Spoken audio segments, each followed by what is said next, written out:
ഉൽപ്പത്തി പുസ്തകം 49, 50 അധ്യായങ്ങൾ. യാക്കോബിന്റെ അനുഗ്രഹം.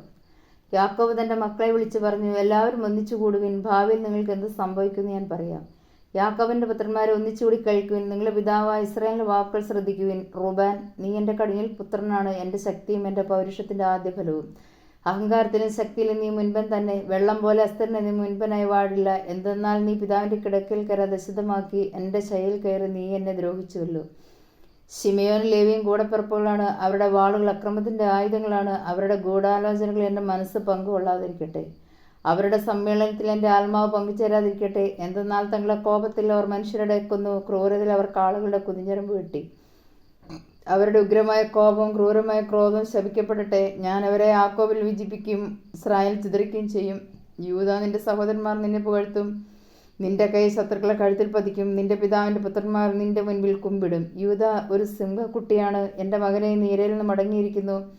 അവനൊരു സിംഹത്തെപ്പോലെയും സിംഹിയെപ്പോലെയും പതുങ്ങിക്കിടക്കുന്നു, വിശ്രമിക്കുന്നു. അവനെ ഉണർത്താൻ ആർക്കും ധൈര്യമുണ്ടാകും.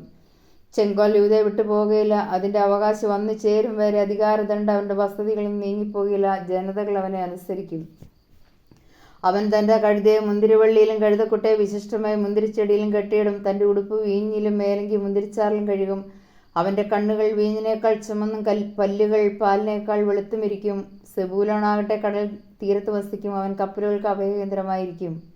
സീദോനായിരിക്കും അവൻ്റെ അതിർത്തി. ഇസ്സാക്കാർ ഒരു കരുത്തുറ്റ കഴുതയാണ്, അവൻ ചുമടുകൾക്കിടയിൽ കിടക്കുന്നു. വിശ്രമസ്ഥലം നല്ലതെന്നും ദേശം മനോഹരമെന്നും അവൻ കണ്ടു.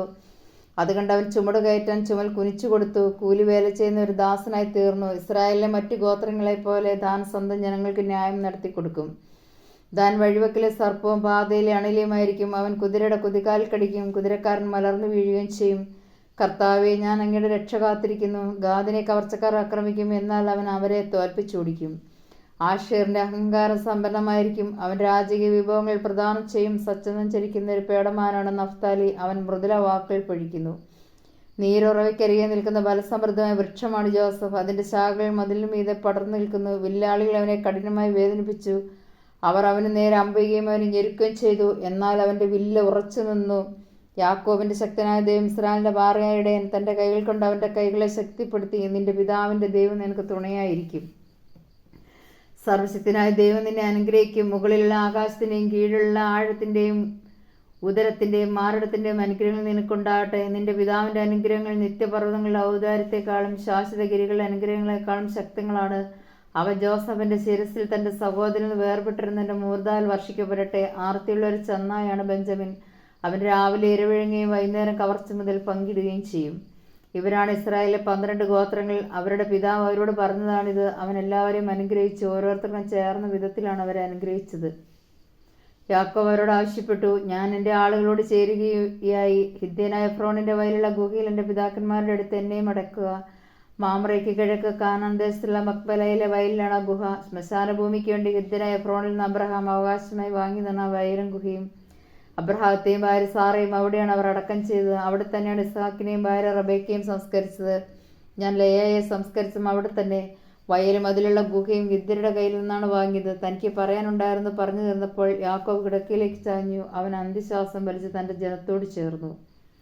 ജോസഫ് തൻ്റെ പിതാവിൻ്റെ മുഖത്തേക്ക് കവിഴ്ന്ന് വീണ് കരഞ്ഞുകൊണ്ട് അവനെ ചുംബിച്ചു. അവൻ തൻ്റെ ദാസന്മാരായ വൈദ്യന്മാരോട് പിതാവിൻ്റെ ശരീരത്തിൽ പരിമള ദ്രവ്യങ്ങൾ പൂശാൻ ആജ്ഞാപിച്ചു. അവർ അങ്ങനെ ചെയ്തു. അതിന് 40 ദിവസം എടുത്തു, കാരണം പരിമളദ്രവ്യം പൂശിത്തരാൻ അത്രയും ദിവസം വേണം. ഈജിപ്തുകാർ 70 ദിവസം അവനെ ഓർത്ത് വിലപിച്ചു. അവന് വേണ്ടിയുള്ള വിലാപകാലം കഴിഞ്ഞപ്പോൾ ജോസഫ് ഫറവോയുടെ വീട്ടുകാരോട് പറഞ്ഞു, നിങ്ങൾ എന്നിൽ സംപ്രീതരാണെങ്കിൽ ദയചെയ്ത് ഫറവോയോട് ഇങ്ങനെ ഉണർത്തിക്കുക, എൻ്റെ പിതാവ് എന്നെ കൊണ്ടൊരു പ്രതിജ്ഞ ചെയ്യിച്ചു. അവൻ പറഞ്ഞു, ഞാൻ മരിക്കാറായി. കാനാൻ ദേശത്ത് എനിക്ക് വേണ്ടി ഞാൻ തയ്യാറായിരിക്കുന്ന കല്ലറയിൽ തന്നെ നീ എന്നെ സംസ്കരിക്കണം. അതുകൊണ്ട് ഞാൻ പോയി എൻ്റെ പിതാവിനെ സംസ്കരിക്കട്ടെ, അത് കഴിഞ്ഞ് ഞാൻ തിരിച്ചു വരും. ഫറവോ പറഞ്ഞു, നീ പോയി അവൻ പ്രതിജ്ഞ ചെയ്യിച്ചതനുസരിച്ച് അവനെ സംസ്കരിക്കുക. ജോസഫ് പിതാവിനെ സംസ്കരിക്കാൻ പോയി. ഫറവോയുടെ വേലക്കാരും കൊട്ടാരത്തിലെ പ്രമാണികളും ഈജിപ്തിലെ തലവന്മാരും അവനോടൊപ്പം പോയി. ജോസഫിന്റെ വീട്ടുകാരും സഹോദരന്മാരും പിതാവിന്റെ കുടുംബവും അവൻ്റെ കൂടെ ഉണ്ടായിരുന്നു. കുട്ടികളും ആടുമാളുകളും മാത്രമേ ഗേഷൻ ദേശത്ത് ശേഷിച്ചുള്ളൂ. രഥങ്ങളും കുതിരക്കാരും അവനെ അനുഗമിച്ചത് വലിയൊരു സംഘമായിരുന്നു. ജോർദാനക്കരെയുള്ള അത്താദിലെ മെതിസ്ഥലത്തെത്തിയപ്പോൾ അവർ ഉച്ചത്തിൽ വിലപിച്ചു. അവൻ 7 ദിവസം പിതാവിനെ ഓർത്ത് വിലപിച്ചു. അന്നാട്ടുകാരായ കാനാന്യർ അത്താദിന്റെ മെതിക്കളത്തിൽ നടന്ന ഈ വിലാപം കേട്ടപ്പോൾ, ഈജിപ്തുകാർക്ക് വളരെ ഗൗരവമുള്ള ഒരു വിലാപമാണിതെന്ന് പറഞ്ഞു. അതുകൊണ്ട് ആ സ്ഥലത്തിന് ആബേൽ മിസ്രയീം എന്ന് പേരുണ്ടായി. അത് ജോർദാൻ അക്കരെയാണ്. അങ്ങനെ യാക്കോബ് ആവശ്യപ്പെട്ടതുപോലെ അവൻ്റെ മക്കൾ പ്രവർത്തിച്ചു.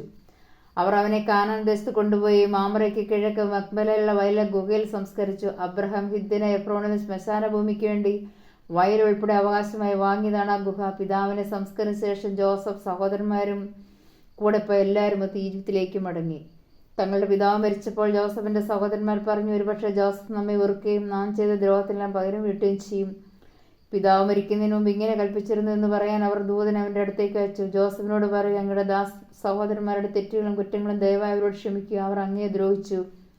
അങ്ങയുടെ പിതാവിൻ്റെ ദൈവത്തിൻ്റെ ദാസന്മാരുടെ തെറ്റുകൾ പൊറുക്കണമെന്ന് ഞങ്ങൾ അപേക്ഷിക്കുന്നു. അവർ ഇത് പറഞ്ഞപ്പോൾ ജോസഫ് കരഞ്ഞുപോയി. സഹോദരന്മാർ വന്നിട്ട് മുൻപിൽ വീണു പറഞ്ഞു, ഞങ്ങൾ അങ്ങയുടെ ദാസന്മാരാണ്. ജോസഫ് പറഞ്ഞു, നിങ്ങൾ പേടിക്കേണ്ട, ഞാൻ ദൈവത്തിൻ്റെ സ്ഥാനത്താണോ? നിങ്ങൾ എനിക്ക് തിന്മ ചെയ്തു, പക്ഷെ ദൈവം അത് നന്മയാക്കി മാറ്റി. ഇന്ന് കാണുന്ന പോലെ അനേകം പേരുടെ ജീവൻ രക്ഷിക്കാൻ വേണ്ടിയാണ് അവിടുന്ന് അത് ചെയ്തത്. അതുകൊണ്ട് ഭയപ്പെടേണ്ട, നിങ്ങളെയും നിങ്ങളുടെ കുഞ്ഞുങ്ങളെയും ഞാൻ പോറ്റിക്കൊള്ളാം. അങ്ങനെ അവൻ അവരെ ധൈര്യപ്പെടുത്തുകയും സാന്ത്വനപ്പെടുത്തുകയും ചെയ്തു. ജോസഫും അവൻ്റെ പിതാവിൻ്റെ കുടുംബവും ഈജിപ്തിൽ പാർത്തു. ജോസഫ് 110 കൊല്ലം ജീവിച്ചു. എഫ്രായിമിൻ്റെ 3-ാം തലമുറയിലെ മക്കളെ അവൻ കണ്ടു. മനാസയുടെ മകനായ മാക്കീറിൻ്റെ കുഞ്ഞുങ്ങളും ജോസഫിൻ്റെ മടിയിൽ കിടന്നിട്ടുണ്ട്. ജോസഫ് സഹോദരന്മാരോട് പറഞ്ഞു, ഞാൻ മരിക്കാറായി, എന്നാൽ ദൈവം നിങ്ങളെ സന്ദർശിക്കും. അബ്രഹാത്തിനും ഇസഹാക്കിനും യാക്കോബിനും വാഗ്ദാനം ചെയ്ത നാട്ടിലേക്ക് അവിടെ നിങ്ങളെ കൊണ്ടുപോകും. ദൈവം നിങ്ങളെ സന്ദർശിക്കുമ്പോൾ നിങ്ങൾ എൻ്റെ അവശിഷ്ടങ്ങൾ ഇവിടെ നിന്ന് കൊണ്ടുപോകണം എന്ന് തൻ്റെ സഹോദരന്മാരോട് പറഞ്ഞ് ജോസഫ് അവരെ കൊണ്ട് പ്രതിജ്ഞ ചെയ്യിച്ചു. 130 വയസ്സായപ്പോൾ ജോസഫ് മരിച്ചു. അവർ അവനെ പരിമളദ്രവ്യം പൂശി ഈജിപ്തിൽ ഒരു ശവപ്പെട്ടിയിൽ സൂക്ഷിച്ചു. ജോബിൻ്റെ പുസ്തകം 41-42 അധ്യായങ്ങൾ. നിനക്ക് മുതലേ ചൂണ്ടിട്ട് പിടിക്കാമോ? അവൻ്റെ നാക്ക് ചരടുകൊണ്ട് ബന്ധിക്കാമോ? അവൻ്റെ മൂക്കിൽ കയറിടാമോ? അവൻ്റെ താടിയിൽ ചൂണ്ട കോർക്കാൻ പറ്റുമോ? അവൻ നിന്നോട് ഏറെ യാചിക്കുമോ? അവൻ നിന്നോട് മൃദുലമായി സംസാരിക്കുമോ? എന്നും നിനക്ക് ദാസനായിരുന്നു കൊള്ളാമെന്ന് അവൻ നിന്നോട് ഉടമ്പടി ചെയ്യുമോ? ഒരു പക്ഷിയോടെന്ന പോലെ നീ അവനോട് കളിക്കുമോ? നിന്റെ ബാലികമാർക്ക് വേണ്ടി അവന് തോൽ വാറിടുമോ? വ്യാപാരികൾ അവന് വേണ്ടി വിലപേശുമോ? അവർ അവനെ കച്ചവടക്കാർക്ക് പകുത്തു വിൽക്കുമോ? നിനക്ക് അവൻ്റെ തൊലി ചാട്ടുളി കൊണ്ടും അവൻ്റെ തല മുപ്പല്ലി കൊണ്ടും നിറയ്ക്കാമോ? അവനെ ഒരിക്കൽ തൊട്ടാൽ വീണ്ടും തൊടണമെന്ന് നീ ആഗ്രഹിക്കില്ല. ആ യുദ്ധം നിനക്ക് മറക്കാനാവില്ല. അവനെ കാണുന്നതിൻ്റെ ധൈര്യം മറ്റുപോകുന്നു. കാണുന്ന മാത്രയിൽ അവൻ നിലംപതിക്കുന്നു. അവനെ ഉണർത്താൻ തക്ക ശൂരനില്ല. പിന്നെ എന്നോട് എതിർത്ത് നിൽക്കാൻ ആരുണ്ടാകും? ഞാൻ മടക്കി കൊടുക്കേണ്ടതിന് ആരെങ്കിലും എനിക്ക് മുൻകൂട്ടി തന്നിട്ടുണ്ടോ? ആകാശത്തിന് കീഴുള്ളതൊക്കെയും എൻ്റേതാണ്. അവൻ്റെ അവയവങ്ങളെയും അവൻ്റെ മഹാശക്തിയെയും ഭംഗിയുള്ള രൂപത്തെയും സംബന്ധിച്ച് ഞാൻ മൗനം അവലംബിക്കുകയില്ല. അവൻ്റെ പുറംചട്ട ഉരിയാൻ ആർക്ക് സാധിക്കും? അവൻ്റെ ഇരട്ട കവചം തളയ്ക്കാൻ ആർക്ക് കഴിയും? അവൻ്റെ മുഖകവാടം ആര് തുറക്കും? അവൻ്റെ പല്ലിന് ചുറ്റും ഭീകരതയാണ്. അവൻ്റെ പുറം പരിചനിര കൊണ്ട് പൊതിഞ്ഞിരിക്കുന്നു. അത് മുറുക്കി അടച്ചു മുദ്ര വെച്ചിരിക്കുന്നു. വായു കടക്കാത്ത വിധം അവ ഒന്നോടൊന്ന് ചേർന്നിരിക്കുന്നു. വേർപെടുത്താൻ പാടില്ലാത്ത വിധം അവ ഒന്നോടൊന്ന് ചേർന്നിരിക്കുന്നു. അവ യോജിച്ചിരിക്കുന്നു. അവൻ തുമ്മുമ്പോൾ പ്രകാശം ചിതറുന്നു. അവൻ്റെ കണ്ണുകൾ പ്രഭാതത്തിൻ്റെ കൺപോളകൾ പോലെയാണ്. അവൻ്റെ വാലിൽ നിന്ന് ജ്വലിക്കുന്ന തീപന്തങ്ങൾ പുറപ്പെടുകയും തീപ്പൊരി ചിതറുകയും ചെയ്യുന്നു. തിളയ്ക്കുന്ന വെള്ളത്തിൽ നിന്നും കത്തുന്ന രാമച്ചത്തിൽ നിന്നും എന്ന പോലെ അവൻ്റെ മൂക്കിൽ നിന്ന് പുക കയറുന്നു. അവൻ്റെ ശ്വാസം കരിക്ക് തീ കൊളുത്തുന്നു. അവൻ്റെ വായിൽ നിന്ന് തീച്ചാല പുറപ്പെടുന്നു. അവൻ്റെ കഴുത്തിൽ ബലം കുടിക്കൊള്ളുന്നു. ഭീകരത അവൻ്റെ മുൻപിൽ നൃത്തം ചെയ്യുന്നു. അവൻ്റെ മാംസവാളികൾ തമ്മിൽ പറ്റിച്ചേർന്നിരിക്കുന്നു. ഇളകിപ്പോകാത്ത വിധം അത് അവൻ്റെ മേൽ ഉറച്ചിരിക്കുന്നു. അവൻ്റെ ഹൃദയം കല്ലുപോലെ കടുപ്പമറിയാതാണ്. തിരികല്ലിൻ്റെ അടിക്കല്ല് പോലെ ഉറപ്പുള്ളതാണ്. അവൻ പൊങ്ങുമ്പോൾ ശക്തന്മാർ പേടിക്കുന്നു. അവൻ സ്വരം പുറപ്പെടുവിക്കുമ്പോൾ അവർ ഭയപരവശരാകുന്നു. വാൾ, കുന്തം, ചാട്ടുളി, വേൽ എന്നിവ അവനെ എതിർക്കാൻ സാധ്യമല്ല. ഇരുമ്പിനെ വൈക്കോൽ പോലെയും പിച്ചളയെ ചുതുക്കിച്ച തടി പോലെയും അവൻ കണക്കാക്കുന്നു. അസ്ത്രം കണ്ട് അവൻ ഓടുകയില്ല. കവണക്കല്ല അവനെ വൈക്കോൽ പോലെയാണ്. ഗതയും അവന് വൈക്കോൽ പോലെ തന്നെ. ബേലിൻ്റെ കിൽക്കത്തെ അവൻ പരിഹസിക്കുന്നു. അവൻ്റെ അധോഭാഗം മൂർച്ചയുള്ള ഓട്ടുകഷ്ണം പോലെയാണ്. അവൻ ചെളിയിൽ മെതിത്തടി പോലെ കിടക്കുന്നു. അവൻ സമുദ്രത്തെ ഒരു കലത്തിൽ എന്ന പോലെ തിളപ്പിക്കുന്നു. കടലിനെ ഒരു കുടം തൈലം പോലെ ആക്കി തീർക്കുന്നു. അവൻ പിന്നിൽ തിളങ്ങുന്ന ഒരു ചാൽ അവശേഷിപ്പിക്കുന്നു. ആഴിക്ക് നരബാധിച്ചതുപോലെ ഒരുവന് തോന്നും. ഭൂമുഖത്തെങ്ങും അവനെ പോലെ നിർഭയനായ ജീവിയില്ല. ഉന്നതമായവയെല്ലാം അവൻ ദർശിക്കുന്നു. ഉദ്ധത ജന്തുക്കൾക്ക് അവൻ രാജാവായിരിക്കുന്നു. ജോബ് കർത്താവിനോട് പറഞ്ഞു, അങ്ങേക്കെല്ലാം സാധിക്കുമെന്നും അങ്ങയുടെ യാതൊരു ഉദ്ദേശം തടയാനാവുകയില്ലെന്നും ഞാൻ അറിയുന്നു. അറിവില്ലാത്ത ഉപദേശത്തെ മറച്ചു വയ്ക്കുന്നവൻ ആരാണെന്ന് അങ്ങ് ചോദിച്ചു. എനിക്ക് മനസ്സിലാകാത്ത അത്ഭുതകരമായ കാര്യങ്ങളെക്കുറിച്ച് ഞാൻ പറഞ്ഞുപോയി. കേൾക്കാൻ ഞാൻ സംസാരിക്കുന്നു. ഞാൻ ചോദിക്കും, നീ ഉത്തരം പറയണമെന്ന് അങ്ങ് പറഞ്ഞു. അങ്ങയെക്കുറിച്ച് ഞാൻ കേട്ടിട്ടുണ്ടായിരുന്നുള്ളൂ. എന്നാൽ ഇപ്പോൾ എൻ്റെ കണ്ണുകൾ അങ്ങേ കാണുന്നു. അതിനാൽ ഞാൻ എന്നെ തന്നെ വെറുക്കുന്നു. പൊടിയിലും ചാരത്തിലും കിടന്ന് ഞാൻ പശ്ചാത്താപിക്കുന്നു. കർത്താവ് ജോബിനോട് ഇങ്ങനെ സംസാരിച്ചതിന് ശേഷം തേമാൻ എലീഫാസിനോട് അരുൾ ചെയ്തു, എൻ്റെ ക്രോധം നിനക്കും നിന്റെ 2 സ്നേഹിതന്മാർക്കും എതിരെ ജ്വലിക്കുന്നു. എന്തെന്നാൽ നിങ്ങൾ എന്നെപ്പറ്റി എൻ്റെ ദാസൻ ജോബിനെ പോലെ ശരിയായിട്ടല്ല സംസാരിച്ചത്. അതിനാൽ ഇപ്പോൾ തന്നെ 7 കാളകളെയും 7 മുട്ടാടുകളെയും കൊണ്ട് ജോബിൻ്റെ അടുക്കൽ ചെന്ന് നിങ്ങൾക്ക് വേണ്ടി ദഹനബലി അർപ്പിക്കുവിൻ. എൻ്റെ ദാസനായ ജോബ് നിങ്ങൾക്ക് വേണ്ടി പ്രാർത്ഥിക്കും. ഞാൻ അവൻ്റെ പ്രാർത്ഥന സ്വീകരിച്ച് നിങ്ങളുടെ ദോഷത്തിൽ നിങ്ങളെ ശിക്ഷിക്കുകയില്ല. നിങ്ങൾ എൻ്റെ ദാസനായ ജോബിനെ പോലെ എന്നെപ്പറ്റി ശരിയായി സംസാരിച്ചില്ല. തേമാനായ ഏലിഫാസും ഷുഹ്യനായ ബിൽദാദും നാമാത്യനായ സോഹാനും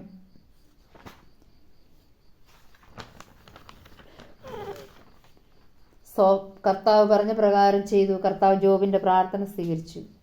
ജോബ് തൻ്റെ സ്നേഹിതന്മാർക്ക് വേണ്ടി പ്രാർത്ഥിച്ചപ്പോൾ അവനുണ്ടായിരുന്ന ഐശ്വര്യം കർത്താവ് തിരികെ കൊടുത്തു. അവിടുന്ന് അത് ഇരട്ടിയാക്കി കൊടുത്തു. അവൻ്റെ സഹോദരന്മാരും സഹോദരന്മാരും മുൻപരിചയക്കാരും അവൻ്റെ വീട്ടിൽ വന്ന് അവനോടൊത്ത് ഭക്ഷണം കഴിച്ചു. കർത്താവ് അവൻ്റെ മേൽ വരുത്തിയ എല്ലാ അനർത്ഥങ്ങളെയും കുറിച്ച് അവർ സഹതിപ്പിക്കുകയും അവനെ ആശ്വസിപ്പിക്കുകയും ചെയ്തു. അവർ ഓരോരുത്തരും പണവും ഓരോ സ്വർണ്ണമോതിരവും സമ്മാനിച്ചു. കർത്താവിൻ്റെ ശേഷി ജീവിതം മുൻപിലത്തേക്കാൾ ധന്യമാക്കി. അവന് 14,000 ആടുകളും 6,000 ഒട്ടകങ്ങളും 1,000 പേർ കാളകളും 1,000 പെൺകഴുതകളും ഉണ്ടായി. അവന് 7 പുത്രന്മാരും 3 പുത്രിമാരും ഉണ്ടായി. മൂത്തവൾ ജമീമ, രണ്ടാമത്തവൾ കെസ്യ, മൂന്നാമത്തവൾ കേനഹബ്. ജോബിൻ്റെ പുത്രിമാരെ പോലെ സുന്ദരിമാരായ സ്ത്രീകൾ ആ ദേശത്തെങ്ങും ഉണ്ടായിരുന്നില്ല. പിതാവ് അവർക്കും സഹോദരന്മാർക്കും ഒപ്പം അവകാശം കൊടുത്തു. അതിനുശേഷം ജോബ് 140 വർഷം ജീവിക്കുകയും മക്കളുടെ മക്കളുമായി 4 തലമുറ വരെ കാണുകയും ചെയ്തു. അങ്ങനെ ജോബ് പൂർണ്ണായുസ് പ്രാപിച്ച് വൃദ്ധനായി മരിച്ചു. സങ്കീർത്തനങ്ങൾ 17-ാം അധ്യായം. നിഷ്കളങ്കൻ്റെ പ്രതിഫലം. കർത്താവേ, എൻ്റെ ന്യായം കേൾക്കണമേ, എൻ്റെ നിലവിളി ശ്രദ്ധിക്കണമേ. നിഷ്കപടമായ എൻ്റെ അധരങ്ങളിൽ നിന്നുള്ള പ്രാർത്ഥന ശ്രവിക്കണമേ. എൻ്റെ വിധി അങ്ങയുടെ സന്നിധിയിൽ നിന്ന് പുറപ്പെടട്ടെ. അങ്ങയുടെ കണ്ണ് ന്യായം കാണുമാറാകട്ടെ. അവിടുന്ന് എൻ്റെ ഹൃദയം പരിശോധിച്ചാൽ, രാത്രിയിൽ എന്നെ സന്ദർശിച്ചാൽ, അങ്ങ് എന്നെ ഉരച്ചു നോക്കിയാൽ എന്നിൽ തിന്മ കണ്ടെത്തുകയില്ല. എൻ്റെ അധരങ്ങൾ പ്രമാണം ലംഘിക്കുകയില്ല. മറ്റുള്ളവർ ചെയ്യുന്ന പോലെ ഞാൻ തിന്മ പ്രവർത്തിച്ചിട്ടില്ല. അങ്ങയുടെ അധരങ്ങളിൽ നിന്ന് പുറപ്പെടുന്ന വചനം ഞാൻ അനുസരിച്ചു. അക്രമങ്ങളുടെ പാതിൽ ഞാൻ ഒഴിഞ്ഞു നിന്നു. എൻ്റെ കാലടികൾ അങ്ങയുടെ പാതിൽ തന്നെ പതിഞ്ഞു. എൻ്റെ പാദങ്ങൾ വഴുതിയില്ല. ഞാൻ അങ്ങയെ വിളിച്ചപേക്ഷിക്കുന്നു. ദൈവമേ, അങ്ങ് എനിക്ക് ഉത്തരം വരുള്ളും. അങ്ങ് ചെവിചായ്ച്ച് എൻ്റെ വാക്കുകൾ ശ്രവിക്കണമേ. തൻ്റെ വലത്ത് കൈയിൽ അഭയം തേടുന്നവരെ ശത്രുക്കളിൽ നിന്ന് കാത്തുകൊള്ളുന്ന രക്ഷക, അങ്ങയുടെ കാരണം വിസ്മയമായി പ്രദർശിപ്പിക്കണമേ. കണ്ണിൻ്റെ കൃഷ്ണമണി പോലെ എന്നെ കാത്തുകൊള്ളണമേ. അങ്ങയുടെ ചിറകിൻ്റെ നിഴലിൽ എന്നെ മറച്ചുകൊള്ളണമേ. എന്നെ ഞെരുക്കുന്ന ദുഷ്ടരിൽ നിന്നും എന്നെ വളഞ്ഞിരിക്കുന്ന കൊടും ശത്രുക്കളിൽ നിന്നും എന്നെ രക്ഷിക്കണമേ. അവരുടെ ഹൃദയത്തിൽ അനുകമ്പയില്ല. അവരുടെ അധരങ്ങൾ വൻപ് പറയുന്നു. അവർ എന്നെ അനുധാവനം ചെയ്യുന്നു. ഇതാ എന്നെ വളഞ്ഞു കഴിഞ്ഞു. എന്നെ നിലംപതിപ്പിക്കാൻ അവർ എൻ്റെ മേൽ കണ്ണു വെച്ചിരിക്കുന്നു. കടിച്ചു ചീന്താൻ വിമുന്ന സിംഹത്തെ പോലെയാണവർ. പതിയിരിക്കുന്ന യുവസിംഹത്തെ പോലെ തന്നെ. കർത്താവെ, എഴുന്നേറ്റവരെ എതിർത്ത് തോൽപ്പിക്കണമേ. അങ്ങയുടെ വാൾ നീചനിൽ എന്നെ രക്ഷിക്കട്ടെ. ഇഹലോക ജീവിതം മാത്രം ഓഹരിയെ കരുതുന്ന മർത്യരിൽ നിന്ന് അങ്ങയുടെ കരം എന്നെ രക്ഷിക്കട്ടെ. അങ്ങ് അവർക്ക് വേണ്ടി ഒരുക്കിയിരിക്കുന്നതുകൊണ്ട് അവരുടെ വയർ നിറയട്ടെ. അവരുടെ സന്തതികൾക്കും സമൃദ്ധമായി ലഭിക്കട്ടെ. മിച്ചമുള്ളത് അവരുടെ പേരക്കിടാങ്ങൾക്ക് വേണ്ടി നീക്കി വയ്ക്കട്ടെ. നീതി നിമിത്തം ഞാൻ അങ്ങയുടെ മുഖം ദർശിക്കും. ഉണരുമ്പോൾ ഞാൻ അങ്ങയുടെ മുഖം കണ്ട് തൃപ്തിയടയും.